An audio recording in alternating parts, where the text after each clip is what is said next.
Boy, it is just amazing. I wanted to share a story with you that by Andrea Bernstein in ProPublica. And it's about how Donald Trump has always been about using information to essentially blackmail or extort people. And it might give us some explanation as to why he has been stealing classified information, particularly classified information that talks about individuals, like the president of France.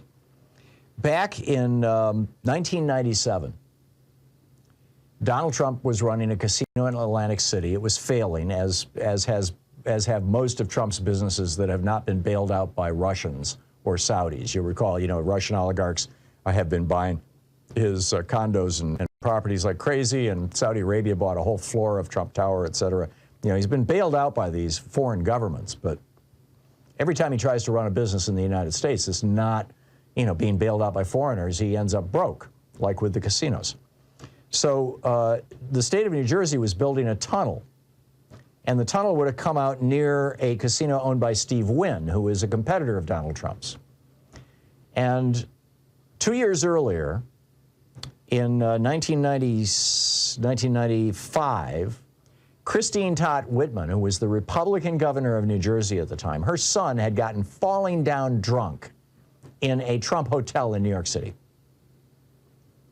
And 2 years later, as Christine Todd Whitman is about to sign the legislation to run this tunnel through that ends out near Steve Wynn's casino instead of Donald Trump's, Trump calls her up and basically threatens her. He says, if you don't stop this tunnel, I am going to release to the public the information about your son. And, Whitman is like, whoa, seriously? This is what she said later. She said, he made the threat during the deliberations over the tunnel, Whitman said, and it blindsided her because the high school dance was private and Taylor's, that's her son, her behavior had been a family concern. She had no idea how Trump found out about it. She didn't buckle to him, by the way. But, he had the video. He had the surveillance video from his own hotel of her son being drunk. There was another case in 1990, a reporter for the Wall Street Journal named Neil Barsky. He did some good investigative reporting showing that Donald Trump was basically, out of money. And this was before he declared bankruptcy, but, basically predicting that he would have to. And Barsky was right. But Trump set him up a year later. Vengeance is a long-term thing for Trump. Trump set him up by giving him a couple of free tickets to a boxing match.